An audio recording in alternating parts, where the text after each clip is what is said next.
ქრისტიანულ სამყაროში ცნობილია მრავალი მოსაგრე ბერი, რომელთაც სულიერების უმაღლეს მწვერვალს თავიანთი მყუდრო და მდუმარე მოღვაწეობით მიაღწიეს. მონაზვნურ ცხოვრებაში მდუმარება ერთ-ერთ გამორჩეულ სათნოებად მიიჩნევა. მონაზვნები ამ ღვაწლს ხშირად ირჩევდნენ, მაგრამ ამ გზაზე ბევრი დაბრკოლება ხვდებოდათ. ღირსი იოანე კიბისამღწერელი წერდა: მდუმარების მოყვარე ღმერთს უახლოვდება, მასთან საიდუმლოდ საუბრობს და ნათლდება მის მიერ. მდუმარება განსაკუთრებული მადლია ღვთისა, როდესაც ადამიანი ფლობს სულიწმინდის მადლს და მას არ უნდა რომ ეს მადლი დაკარგოს და ის ყოველთვის მდუმარეთ არის, ის ყოველთვის სიმყუდროვეში არის, რომ ესე იგი არ დაკარგოს სულიწმინდის მადლი. მდუმარე ადამიანი, მყუდროებაში მყოფი ადამიანი ყველაფერს აკეთებს იმისათვის, რომ მის სულიერ ჯანმრთელობას, მის სულიერ სიწმინდეს არაფერი არ შეეხოს და ის მთელ ყურადღებას ავლენს სწორედ ამ მიმართულებით. ცხოვრებას უძღვნის სწორედ სულიერი სიწმინდის მოპოვებას და დამტკიცებას. ღმერთს ყავდა ყოველთვის თავისი ძლიერი პიროვნებები, რომლებიც მდუმარებაში გამოიწორთნენ, გამოიბრძმედნენ, წმინდანი შეიქმნენ და აი მერე უმაღლეს სულიერ დონეს რომ მიაღწიეს, მერე თავის ცხოვრებას უძღვნიდნენ სწორედ რომ ქადაგებას. მდუმარება არ ქვია, როდესაც არ ლაპარაკობს ადამიანი ამას. მდუმარება ქვია, როდესაც შინაგანად არ ხმაურობს ადამიანი და შინაგანად არ დაგვირბის აზრები ათასი მიმართულებით. საუკუნეების განმავლობაში მდუმარების ღვაწლს მრავალი წმინდანი ირჩევდა, მაგრამ მართლმადიდებელმა ეკლესიამ სახელი მდუმარე მხოლოდ რამდენიმე მოღვაწეს მიანიჭა. ერთ-ერთი ასეთი წმინდანი ღირსი იოანე მდუმარეა. იგი 454 წელს სომხეთის ქალაქ ნიკოპოლში დაიბადა. მამამისი მხედართმთავარი იყო. დედა ვაჟს სიყრმიდანვე ღვთისმცნებებს ასწავლიდა და ღვთისმოშიშებით ზრდიდა. ბავშვობიდან შეიყვარა ღმერთი და აირჩია. ყველას თავისი გზა აქვს ამ ქვეყანაზე, ზოგი განსაცდელებით მიდის ღმერთამდე, ზოგს ვიღაცა უქადაგებს. ამ დიდმა ადამიანმა კი ბავშვობიდან შეიყვარა ღმერთი. ის იყო, ესე იგი, გავლენიანი ოჯახის შვილი, მხედართმთავარი იყო მამამისი. სომხეთში დაიბადა ის. მეხუთე საუკუნის მეორე ნახევარი ძალიან რთული პერიოდი იყო სომხეთში. ვიცით რომ ამ დროს ხდებოდა ძალიან მძიმე პოლიტიკური პროცესები სომხეთის ქვეყნისთვის და ჩვენ ვიცით რომ საბოლოო ჯამში სპარსეთისა და ბიზანტიის ერთმანეთთან დაპირისპირება, ასე ვთქვათ, დაპირისპირებამ ცუდად იმოქმედა სომხეთის ისტორიაზე და ისინი მონოფიზიტები გახდნენ. ანუ ბიზანტიის საპირისპირო რელიგია მიიღეს. წმინდა იოანეს მშობლები ადრე გარდაეცვალა. მან მემკვიდრეობით მიღებული ქონებით თავის მშობლიურ ქალაქში ტაძარი ააშენა. 18 წლის ასაკიდან ყვაწული იოანე 10 თანამოღვაწესთან ერთად ამ ტაძართან ცხოვრობდა. იგი მონაზვნური ცხოვრებისთვის ემზადებოდა, თუმცა განგება ჯერ სხვა გზას უმზადებდა. როდესაც ესე იგი ეპისკოპოსი გარდაიცვალა იქ ეპარქიის, ესე იგი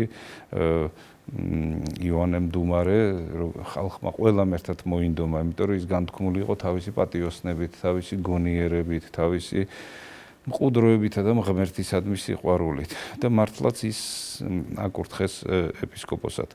28 წლის იყო სულ, როდესაც ის აი თავის ქალაქის ეპარქიას ჩაუდგა სათავეში. წმინდა მამები ესეთ რამეს ამბობენ, რომ ეპისკოპოსი უნდა იყოს განღმრთობილი ადამიანი, ანუ სულიერი განვითარების უმაღლეს საფეხურზე მდგომი, განღმრთობილი ადამიანი. ძველ ქართულად რო ვთქვათ, ღვთისნიერი ადამიანი, ღმერთისნაირი ადამიანი და განღმრთობის მქონე ადამიანი, რომელიც ღმერთთან ერთად ცხოვრობს. და აი იოანე მდუმარემ სწორედ ეს შეძლო. როგორც ვთქვით, სომხეთში ძალიან რთული ვითარებები დატრიალდა. მართლმადიდებლობაც დასრულდა იქ დვინის საეკლესიო კრებით.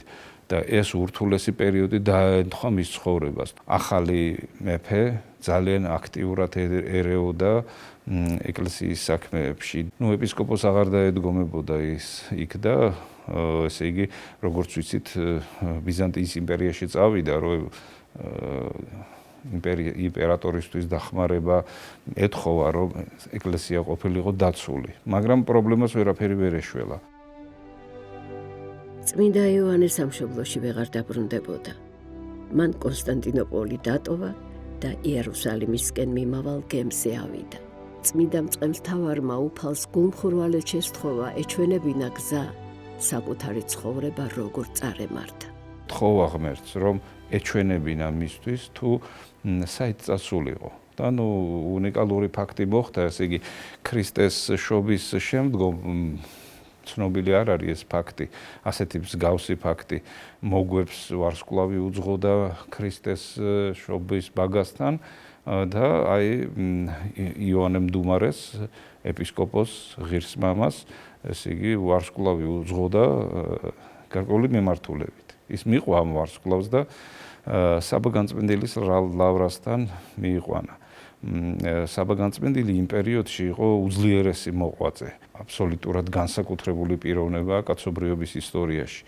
და იმ პერიოდში, როდესაც ძალიან დიდი ბრძოლები მიმდინარეობდა თვითონ ქრისტიანობაში შიგნით, მრავალი მწვალებლობა, მრავალი პოლიტიკური ჩარევები, აი როგორც თქვით, ამ შემთხვევაში სომხეთის შემთხვევაში. საბაგანწმენდილის ლავრაში იმხანად 150 ბერი ცხოვრობდა. სავანეში მისულმა ღირსმა იოანემ თავისი სამღვდელმთავრო ხარისხი დამალა და საძმომ იგი უბრალო ბერად მიიღო. წმინდა საბაგანწმენდილის კურთხევით იოანე 4 წელიწადზე მეთხანს ყველაზე მძიმე სამუშაოს ასრულებდა. იგი მონასტრის იკონომოსის თანაშემწედ დაადგინეს და სამეურნეო საქმეებიც ჩააბარეს. უფლის რჩეული ყველა მორჩილებას სიხარულით ასრულებდა და მონასტრის ყველა წევრს სიყვარულით ემსახურებოდა. ზოგადად, როდესაც მონასტერში ხვდება ადამიანი თავიდან, მას განუწესებენ მძიმე ფიზიკურ შრომას, რომ აი ვნებებს ეფექტურად ებრძოლოს, რომ აი ვთქვათ, რაღაცნაირად ესე იგი მოერიოს თავის ფიზიკურ სამყაროს, რომ მოერიოს, დაღალოს ფიზიკური სამყარო და რომ მისმა სულმა იზეიმოს მის ფიზიკურ სხეულზე. ასკეტურ ესე იგი მოღვაწეობაში ეს უმნიშვნელოვანესი ფაქტია. და აი 4 წლის მანძილზე, როდესაც აკვირდებოდა საბაგანწმენდილი, ეს ადამიანი რაღაცა უნიკალურ თვისებებს ავლენდა. ძალიან დიდ გულმოდგინებას, ძალიან დიდ ერთგულებას, ღვთისას, ძალიან დიდ თავმდაბლობას, ძალიან დიდ პატიოსნებას, აბსოლუტურ ამბიციობას და აი საოცარი თვისებები და საბაგანწმენდილი მიიღო გადაწყვეტილება, რომ ასეთი ადამიანი უნდა გახდესო მოძღვარიო და მოძღვრად რო ეკურთხებინათ. ღირსმა იოანემ მისი მღვდლად კურთხევის გადაწყვეტილების შესახებ რომ გაიგო, იერუსალიმის პატრიარქთან მივიდა და თავისი საიდუმლო გაანდო. პატრიარქმა შეიტყო, რომ იოანემ თავისი სამღვდელმთავრო ხარისხი იმის გამო დამალა, რათა უბრალო ბერივით ეცხოვრა და სხვებისთვის ემსახურა. იერუსალიმის მწყემსთავარმა საბაგანწმენდილს სთხოვა, იოანესთვის მღვდლობა არ დაეძალებინა და საშუალება მიეცა შვიდად ეღვაცა. შემდგომ ღმერთისგან ეუწყა საბაგანწმენდილს, რომ ეს არ არის უბრალო ადამიანი, რომ ეს არის მღვდელმთავარი. და აი ამ შემთხვევაში ესე იგი უკვე ის მონასტერში, მერე მონასტრიდანაც გავიდა და ესე იგი ამ დიდი მამის საბაგანწმენდილის კურთხევით, პატრიარქის კურთხევით გავიდა და ის იყო მდუმარებაში და ცალკე ცხოვრობდა, ცალკე მოღვაწეობდა 9 წლის მანძილზე და ეს იყო რაღაცა განსაკუთრებული პერიოდი მის ცხოვრებაში. ესე იგი, როდესაც მდუმარე ადამიანი განდგომილი, ესე იგი, ცხოვრობს დაყუდებით, ის მარტო არ ცხოვრობს, ის ღმერთთან ერთად ცხოვრობს და ასეთი ადამიანების ცხოვრება განსაკუთრებულია კაცობრიობის ისტორიაში. ისინი განსაკუთრებულ სწავლებებს იძლევიან, ღვთის მადლს ქადაგებენ ისინი პირდაპირ. და ასეთი ადამიანები ბევრი ყავდა კაცობრიობას და ისინი ინარჩუნებდნენ ჭეშმარიტ სარწმუნოებას. მოვიდა პერიოდი, როდესაც ესე იგი იოანე მდუმარე თვლიდა, რომ ის უნდა ყოფილიყო უდაბნოში. და ის უნდა ყოფილიყო დაყუდებით და მარტო. და ამ ქვეყანას არც უნდა შეხებოდა, ასე ვთქვათ. მაგრამ მოხდა ესეთი რამ, რომ საბაგანწმენდილი გარდაიცვალა. ეს იოანე მდუმარემ ძალიან განიცადა, იმიტომ რომ ეს იყო ძალიან ძლიერი პიროვნება, რომელიც ქადაგებდა ყოველთვის ჭეშმარიტებას, რომელიც იყო ძალიან დიდი ავტორიტეტის მქონე. განდეგილად მყოფი იოანე მდუმარეს საბაგანწმენდილი გამოეცხადა და მოუწოდა მონასტერში დაბრუნებულიყო.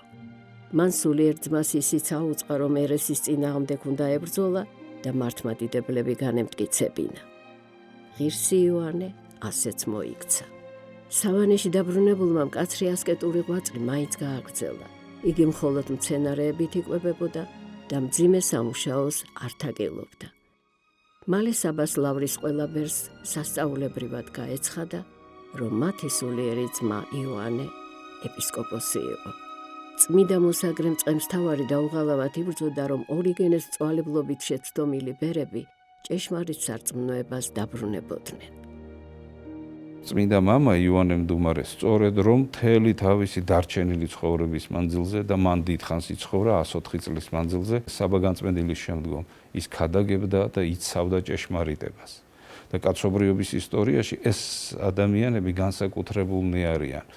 ისინი უმეტეს შემთხვევაში ადამიანები პირად თავის პრობლემებს ებრძვიან ხოლმე, მაგრამ გამოვლენ ხოლმე დიდი ადამიანები, დიდი წმინდანები, რომლებიც პირად პრობლემებს კი არა, ჭეშმარიტებისადმი მებრძოლებს წინ უდგებიან. ეს ძალიან დიდი და ძლიერი მეომრები არიან ქრისტესი. და ერთ-ერთი მათგანი არის იოანე მდუმარე. ამბიციები ფაქტიურად არ ჰქონდა, დიდების მოყვარეობა, უმძიმესი ცოდვები, რაც ადამიანს ამწარებს და უმწარებს ცხოვრებას და მერე თვითონ გამწარებული ადამიანი მერე სხვას უმწარებს ცხოვრებას, ეს მძიმე ცოდვები მას არ ჰქონდა და ის იყო მოღვაწე. ნაკვერჩხალს რო ფერფლი გადაედება ზევიდან, ცეცხლი არ ჩანს, მაგრამ ნაცარს თუ გადავაცლით, იქ ცეცხლია, იქ ნაღვერდალია.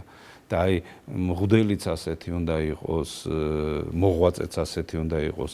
ესე იგი, ამ ადამიანში გარედან არ ჩანს, მაგრამ შიგნით არის ცეცხლი. და ესეთი ცეცხლი ჰქონდა მთელი თავისი ცხოვრების მანძილზე.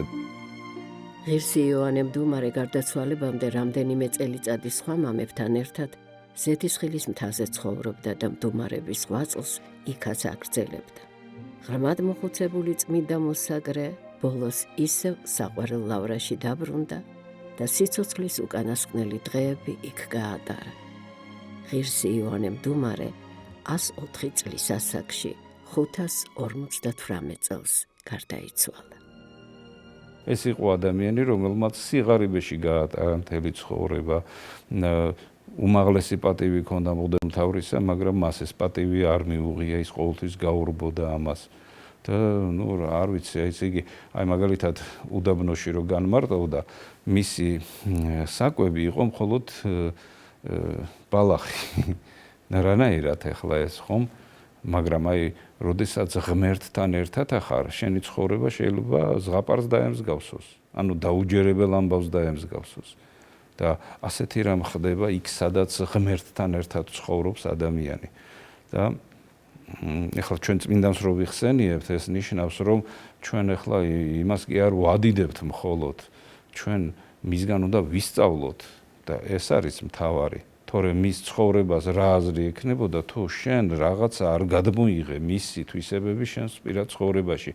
ამიტომ ქრისტიანმა ყოველთვის უნდა ეძებოს წმინდა ადამიანების ცხოვრება, ჩაუფიქრდეს მათ ფსიქოლოგიას, მათ ცეცხლს, რომელიც მათ გულში უნთია, რომელსაც ვერავინ ვერ აქრობს, ვერც დემონური ძალები, ვერც ეს ქვეყანა, ვერც პრობლემები და ვერც ასაკი და ვერც ვერაფერი. წმინდა მართლმადიდებელი ეკლესია ღირს იოანე მდუმარეს წელიწადში ორჯერ მოიხსენიებს. ძველი სტილით 30 მარტს, ახალი სტილით 12 აპრილს და მეორედ ძველი სტილით 3, ახალი სტილით კი 16 დეკემბერს.